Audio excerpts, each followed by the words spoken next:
Hey guys, welcome back to Talk to Me Sister podcast, season 2. If you're new to the pod, we're twin sisters and a ton has happened since last season. I'm a cancer survivor. Kathy had my baby. The baby's here, happy and healthy. Yes, and we're advocates for women's health and we're going to cover a lot of topics this season. So thanks for following along.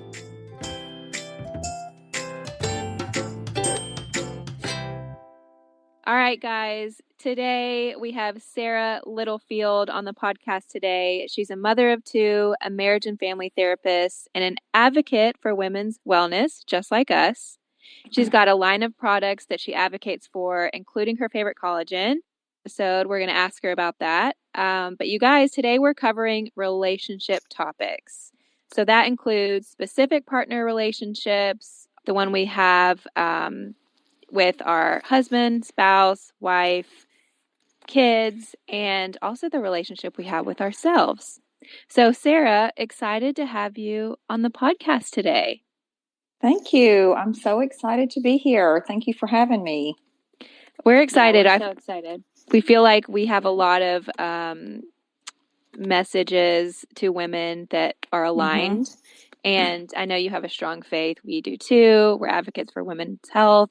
So relationships is something Kathy and I, we had an intimacy episode last season that resonated with our listeners. Kathy, wasn't it like our top 3 most listened to episode or something like that? I think it was. Yeah. Besides like one guest one and then our pregnancy announcement, people really read, really, I had friends tell me they listened to it 3 times. Yeah. Yeah. So we were like, okay, season 2, we need to talk more about things that people are listening to and asking for, which seems to be like relationships and intimacy and connection. And that could be that's just partnership. So, yeah. That could be with your spouse or that could be with friendships, the relationship we have. Kathy and I are obviously advocates for like self-love and self-care, but we're going to cover a range of topics. So yeah, excited. We're excited. And we have 2 Sarahs, Sarah Littlefield, who are our guest, and then Sarah, my sister. So I'm going to say that we spell the same with an H. Yes, exact same. So I'm going to say your whole name when I'm talking to you, Sarah Littlefield. Okay. Yeah. I'll get confused. I'll answer the question. For sure. So Sarah. Well, I'd love to hear what you have to say, Sarah. Okay. Maybe I'll chime in. This is just episode about Sarah's. Yeah. So Sarah Littlefield, before we get into our questions that we have for you, I would love to know how you got into this line of work of marriage and family therapy and just like about your passion that led you to do what you do now. Yes, well, it was a circuitous route that I took to the marriage and family therapy field, but I always wanted to be in therapy. In fact, I found an old journal that I had written in high school, and I found where I'd written that I wanted to go into therapy. So I started in various types of therapy in college, and nothing clicked for me, and so I just stopped for a while. And really, the Lord just led me to the school that I ended up doing my grad work in. But I've always been fascinated with the way people communicate. In fact, this has been the case since I was in elementary school, where you talk on the phone and the wire and you're, taking it around to another room to have privacy. And, I was the one that my friends always came to. And for my 16th birthday, my cake was a phone. I mean, so I've always been into my mother made a phone cake. That's cute. Yeah. And so communication has always been a passion of mine. And I love children. I love helping children and parents communicate. So it was the Lord truly who led me to the school that I ended up going to, but it was something deeply planted in my heart, which I'm going to talk about just that sort of thing here in a minute. But it was planted in my heart. I mean, it was the way the Lord made me. Yeah. So it's great, but it can also be a curse in marriage and with my children who have often said, "Mother, stop being the therapist and just be my mom." Right. I guess that would be hard to separate. Yeah. Mm-hmm. Yeah, it is. So it's been a conscious effort I've made through the years, definitely.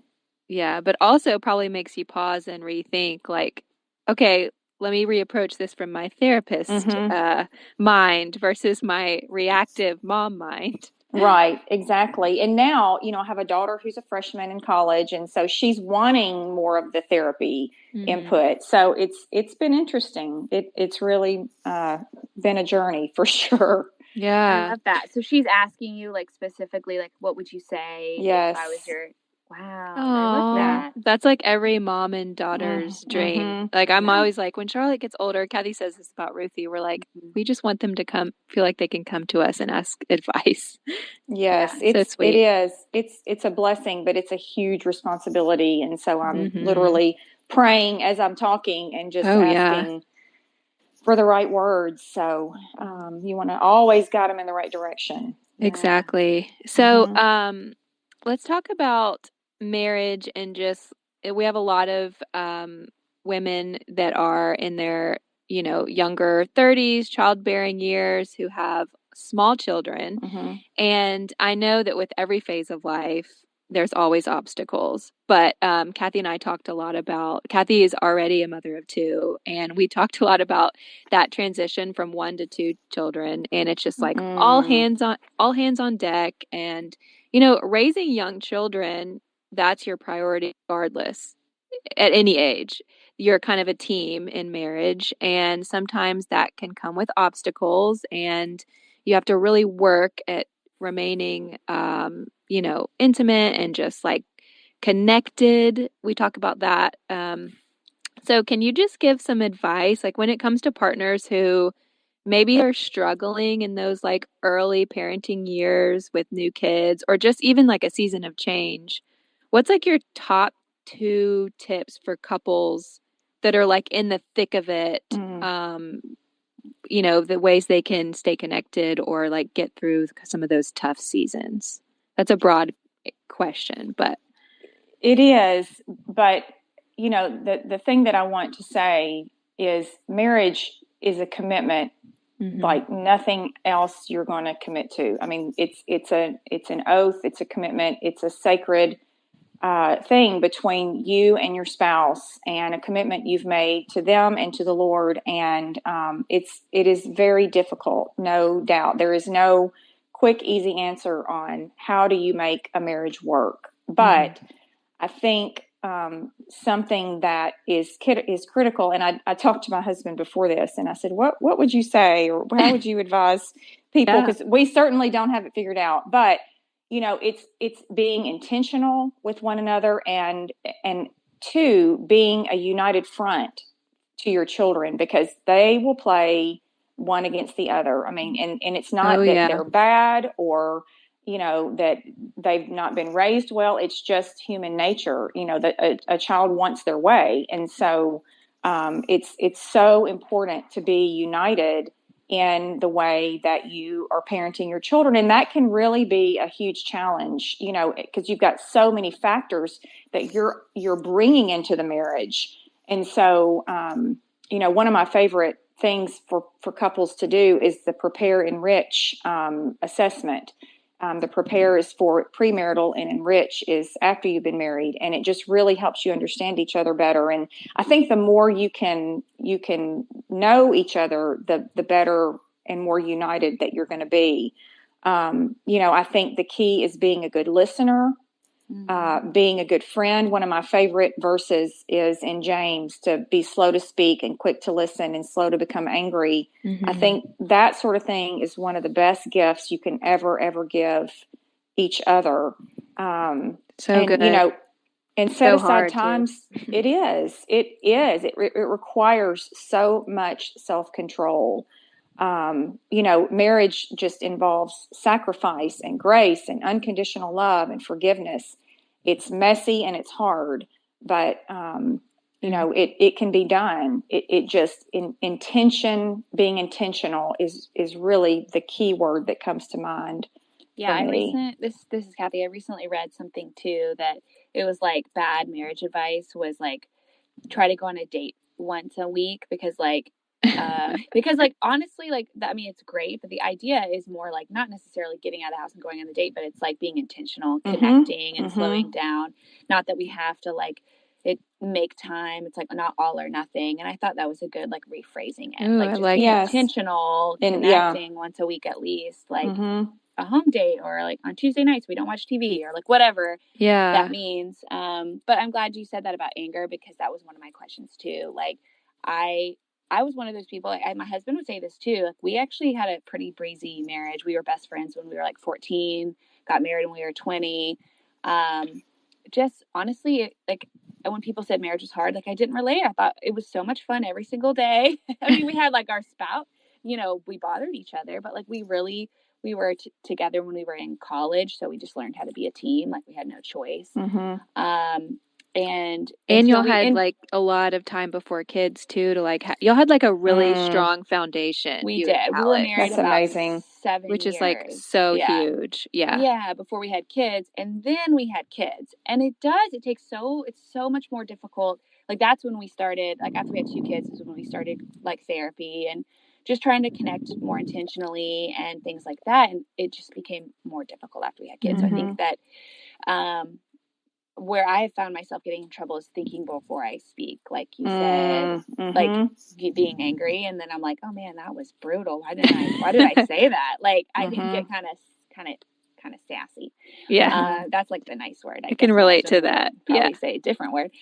So like, do you have a quick tip for, like, in the moment, it's hard to think before we speak. Do you have a quick tip for that? Like a cycle, like an anger cycle?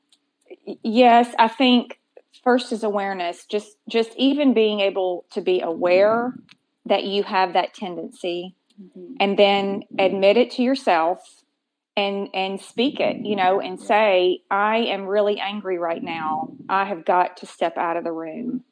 I've got to leave this conversation, and I need a minute to get myself together. I can either come back, and then you decide, can you get it together in 5 minutes, or do you need longer than that? But you've got to be able to speak it. And I personally have made the mistake of not doing that. I mean, I have a lot of bad examples that I could share with you from myself. I know. Yeah. So hard, it's relatable. I know. And so just naming it. In fact, one of my favorite people that I follow is Dr. Dan Siegel. And he talks about naming it to tame it. And that's regarding children in this book that he's written, The Whole Brain Child. But he talks about naming the emotion, and it just it releases the power that it has over you if you speak it. And so just saying, I'm angry, that really upset me, and I've got to walk away. And that really has been a lifesaver for so many. And this is going to be just a really simple thing, but drop your tongue from the roof of your mouth. Yeah. Ooh, interesting. Relax your jaw. Yeah. So, Sarah Littlefield, you're saying like bringing your tongue, releasing your jaw, bringing your tongue from the top of your mouth to just like away, like down, can give you like a reset moment, like physically. Cool. Yes. And I love that. I'm going to use that. It activates your parasympathetic nervous system. It helps relax the body. Because when you're aroused and you're excited and upset, it activates the sympathetic nervous system that revs your body up, preparing it for that fight-flight response, fight, flight, or freeze. And so just simple tricks like that, putting your hand on your chest, taking a deep breath, dropping your tongue from the roof of your mouth, relax your jaw, relax your eyes, your eyebrows, and then walking away and realizing what happened. It gets another part of your brain, the thinking part of your brain, back activated, so you can come back to the conversation and address what's going on. But something that I wanted to point out that I see a lot in my practice is expectations. And that is something that really gets us tripped up, because we have certain expectations in situations. We have expectations for what our marriage, quote, should be looking like, should be like, and those can really trip us up. So I think learning to manage your expectations and learning to manage your disappointments are 2 areas that are really, really crucial to be able to do, and be quick to forgive forgiveness is not a feeling. It's an act of obedience. The feelings will follow. So that's so hard to do. I'm trying to write all this down, Sarah, because it's so good. Kathy, you're going to have to share me. Well, thank you. It's funny that you said about expectations, because I remember, Kathy, I don't know if you remember this, I think it was a part of our reception where there's like a huge bowl and people had to write their marriage advice. Yeah. Yes. And I remember Richard and I were reading them after we got settled in our house after a honeymoon, and I remember like 10 people put lower your expectations. And I still remember that. It's solid advice, and it was always like the older couples, like my aunt and uncle, or like, and it's so funny because now like we have a sister that's 10 years younger, and like all of her friends are getting married. And also I think that like social media, like everyone's posting their honeymoon pics and their their newlywed moments, and it's just like, if if that's not you feel like, or if you're having a hard time or going through bumps in the road, I think you compare yourself. And it was just, it triggered that memory for me, because all these like wise older couples were like, lower your expectations, and that's not meant to be negative or depressing. It's just, I think it's learning, it's reality. And Kathy and I said this recently when we were chatting about getting older and evolving as people. You just kind of learn to love that evolving person. And if you're always holding them to this high standard of where you think that they always should be, you're going to be disappointed, not in a bad way, but just people change just like you change. Yes. And I love the lowering expectations, because it's like, it's not meant to be negative, right?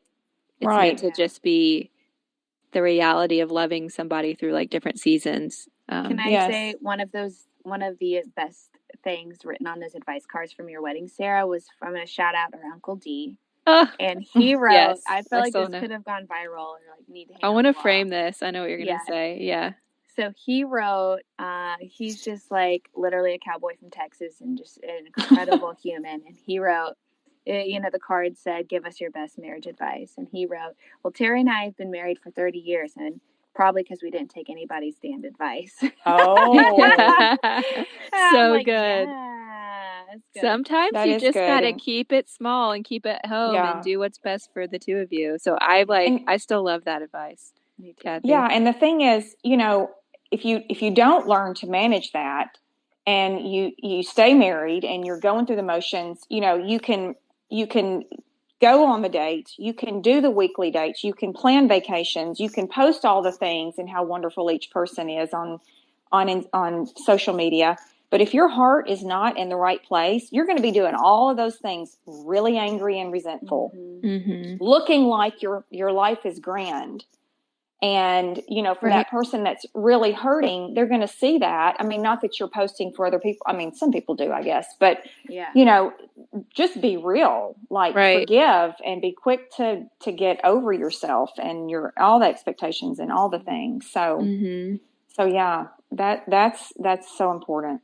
Yeah. And also not to like over spiritualize everything, but just keeping like your faith and your foundation the center. When I feel like Richard and I, and this goes back to like your first point when we were talking about connection, just being a team and being aligned with like your values and all that. Like I feel like that's when in my marriage we're the strongest, when we feel like it's not somebody's on a different path, or like one against the other, or it's, we're both kind of we kind of resync together. Yes.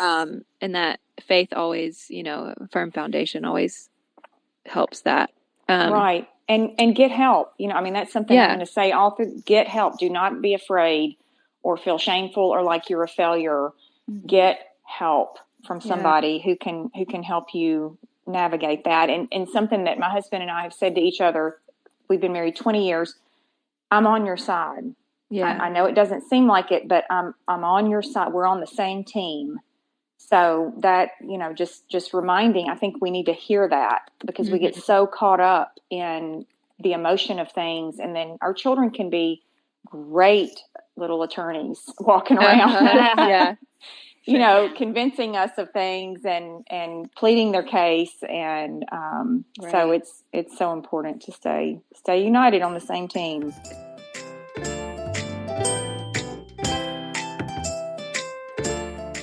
Hey guys, we are excited to share with you our new partnership with Your Superfoods. Not only do they have great tasting product, but they are on a mission to help improve people's health through the power of plants.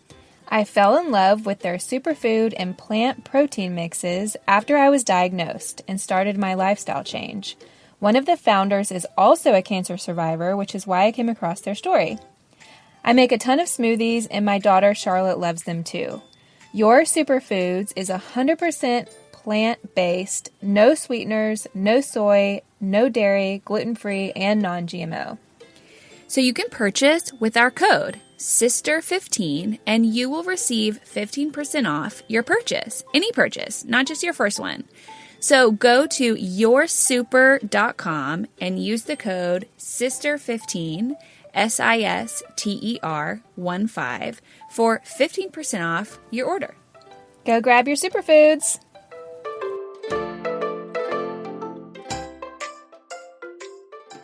So before we move on to the next topic I have for you, you actually, I think it was this morning, you like reposted on your story. And this has to do with emotional overreactions. And I was like, oh, that's fitting because we're going to talk about anger. Real quick, I think it said all emotional overreactions are age regressions. I was thinking about that. I thought about it for a long time. I'm like, is this talking about adults or children? Or like, can you just have like a quick response about what that means? Well, we are wired a certain way, and we go through our childhood. I had a great supervisor who once said, we spend our childhood looking forward to adulthood. We spend our adulthood making sense of our childhood. And what happens is if we experience trauma or any upset that's not processed properly, which puts a tremendous amount of stress on parents, I know, but we want our children to be as healthy as possible and be able to process their emotions and share what's going on in their life. And if they're not able to do that, then you bring all that in to your relationships as an adult. And we can be very easily triggered. It can take us back. It lives in a subconscious part of our brain, and our brain doesn't know the difference between the present and the past. So anything that anyone says can set us off.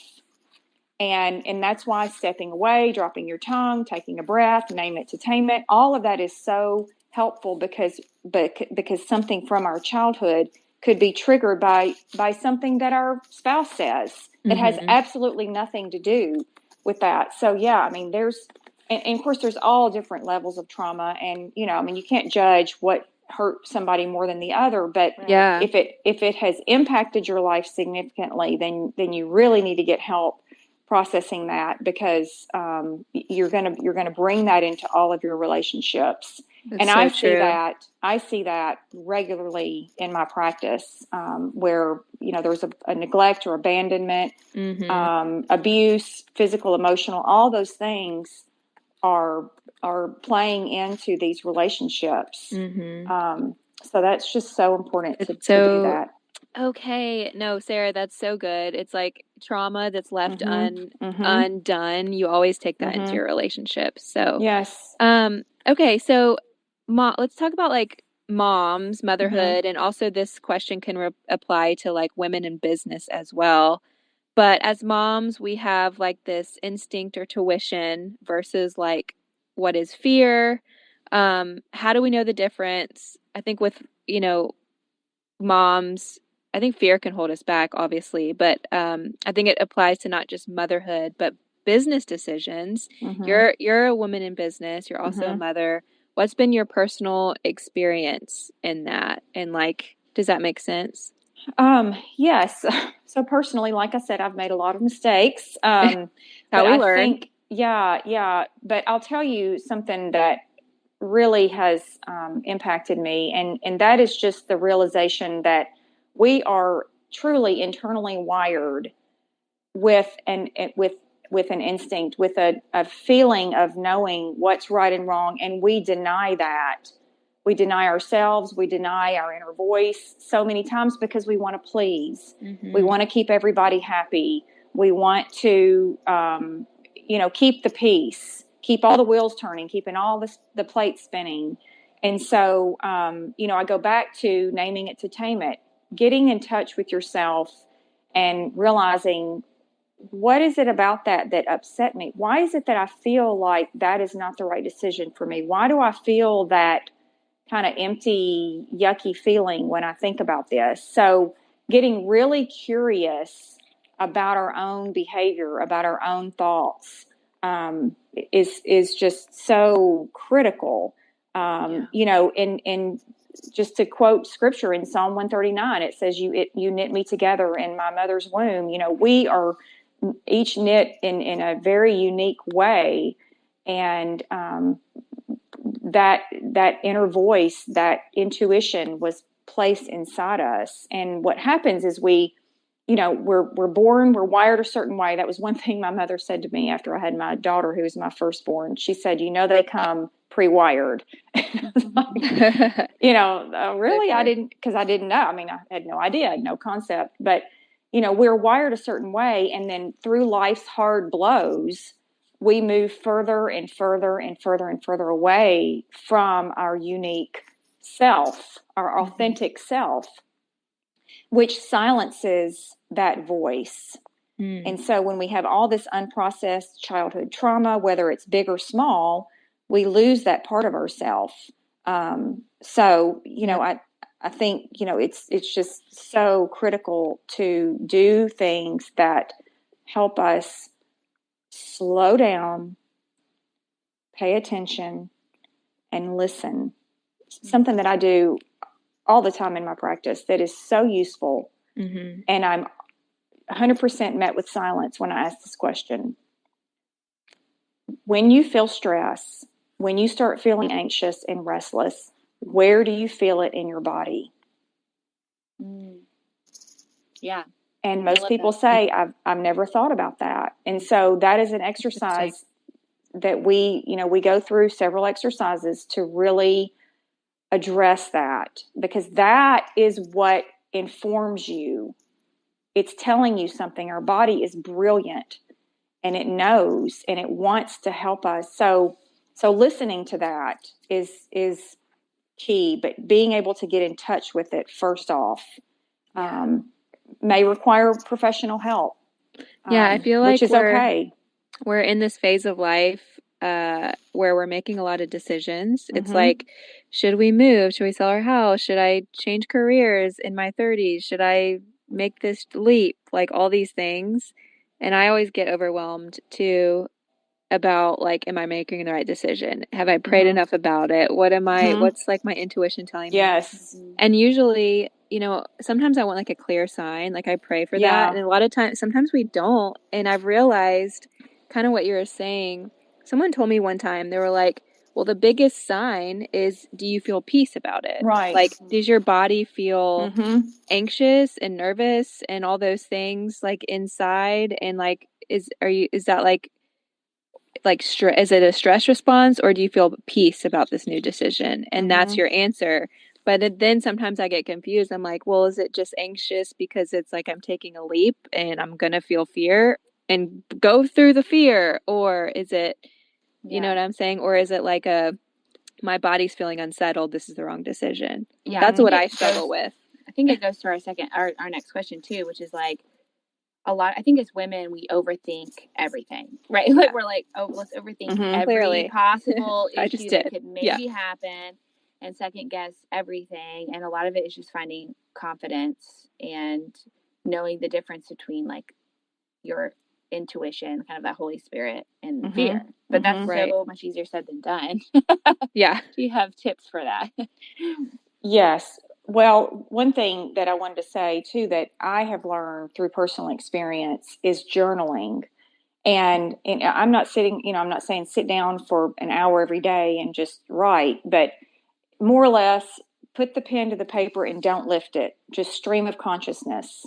What is it that's going on in your mind? And a lot of that can be processed just through putting ink on a paper and just making sense of what's going on in your head. And there's so much power. There's power in speaking what's going on, but there's power in writing as well. So I think that's something that is often underutilized, and I think people are intimidated by journaling.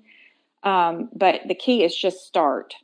Just start, and don't lift it until your thoughts are your mind is empty of thoughts, or as empty as possible. But the question, I think you were asking about worry versus fear, or something like that, or something along those lines. Yes. So like fear versus what our intuition and our mom like instinct is telling us. Yes. Well, I think our body, our mind is informing us all the time of what's going on. And I think when things turn to fear, it's when we're continuing to worry about it. And Scripture is very clear about not worrying. I'm studying Matthew right now, and he's don't worry about the flowers of the field. Don't worry, the birds. Don't worry.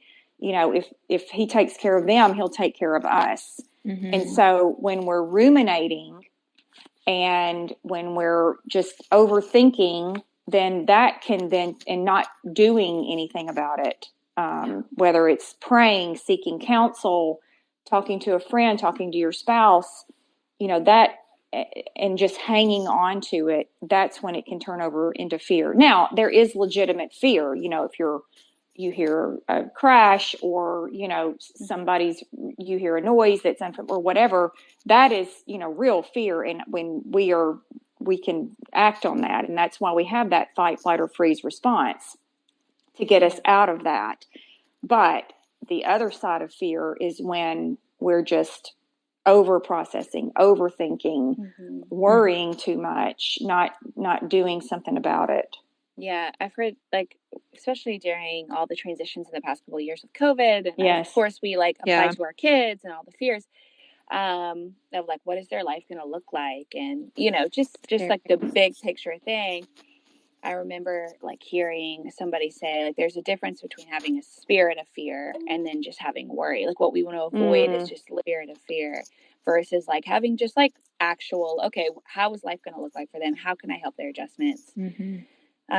Well, this is amazing. This is such good discussion, great topics. We're so grateful for this time together. So you talked about like listening to our bodies and kind of listening to where we hold those things.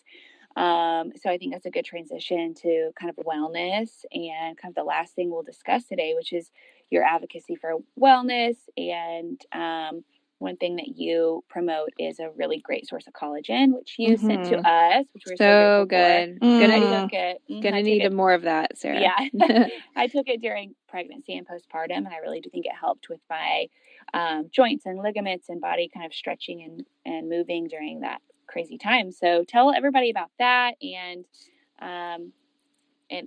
where they can find more information about you and more of your business and practice. Yes. So just to be clear, I don't sell the collagen in my practice. So there's a clear line of divide there between therapy and so that's they're two separate things, two very separate things. Yes. But it's a company called Isagenix, and I was introduced to it about 4 years ago.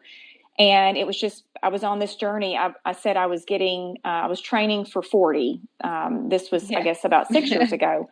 I started training for 40. And I just was looking at everything I could take and do to be the healthiest version of myself that I could be. And so I've found Isagenix through a friend.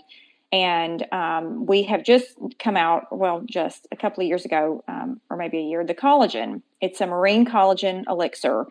And the reason it's a liquid, and the reason that liquid matters, is it's more easily and quickly absorbed in the body as opposed to a powder collagen. And the other thing is it's a liquid in a glass bottle, and it's sealed under 2 seconds after it's put into the bottle. And the reason that matters is because it reduces the oxidation that occurs from lifting a lid off of a plastic container repeatedly.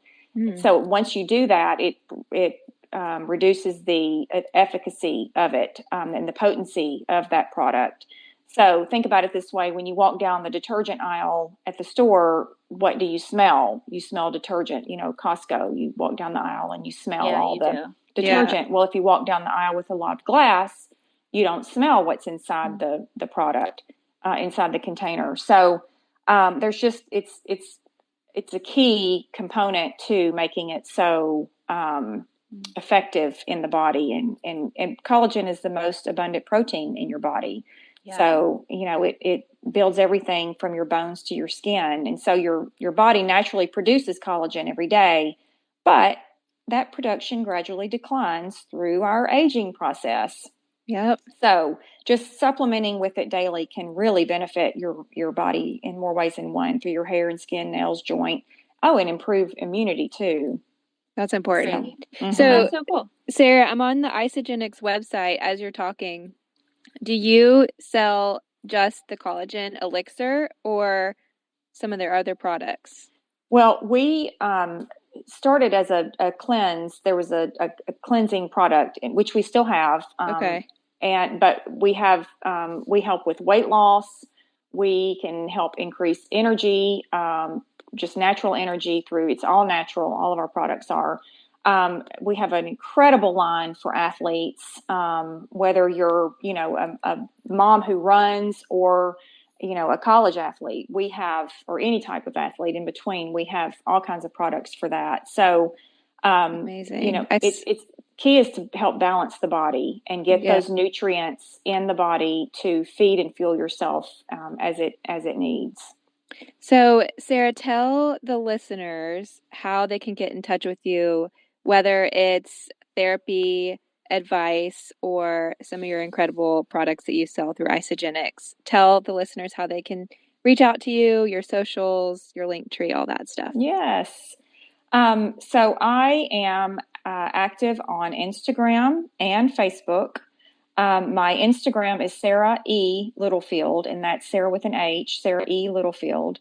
And then Facebook is, you can find me on Facebook through Instagram. And then I have if you click on my bio, you'll see I have a link tree link there where you can purchase our collagen. We have a new adaptogen elixir, which is incredible to help support mental and physical performance during stressful situations. There's so much research about adaptogens and the efficacy of them. So you can purchase those. I need that while we're writing our book. Please. Oh, great. Well, yes. Focus. Yes. We need, Sarah. Yeah. I'm like clicking it, like add to cart. Yeah. It's adaptogens. They mimic the elements of the body's stress response. And so it helps to create like an adaptive reaction to stress. Yeah. So it's just that I could literally talk another hour about all that, but we're going to have you back on just to talk about that. You and Kathy can get all down in the rabbit hole. Yeah. Yes. And we have great shakes and just everything. Cleanse product that's, cool. It's a great cleanse product. But anyway, so I have a link tree there. So you'll see the different links for the different products. And please send me a message if you have any questions at all, and I can help guide you in the right direction. I'm a practicing clinician in the state of Tennessee, so I can see you if you're in Tennessee, possibly, or refer you. But if not, then I can help connect you with someone. Do you do like telehealth? I do in Tennessee. People in Tennessee. Okay, awesome. Well, Sarah, thank you so much. It's been wonderful to talk to you. I think this is an important conversation for everybody to have. And guys, we'll link all her information in the show notes so you can connect and get some resources. Thank you, Sarah, for giving us practical tools. I'm going to try the tongue on the roof of your mouth thing. 100%. And think about you. I think you'll be surprised at how often you're doing it. It's really pretty amazing. But our anger will be exposed. How often we are angry. Yeah. Sarah, you're awesome. Thank you so much. Oh, thank you. We're a fan of yours. You guys are awesome. Oh, thank you. The feeling, likewise. Talk to you later, Sarah. Thank you. You too. Bye. Okay. Bye-bye.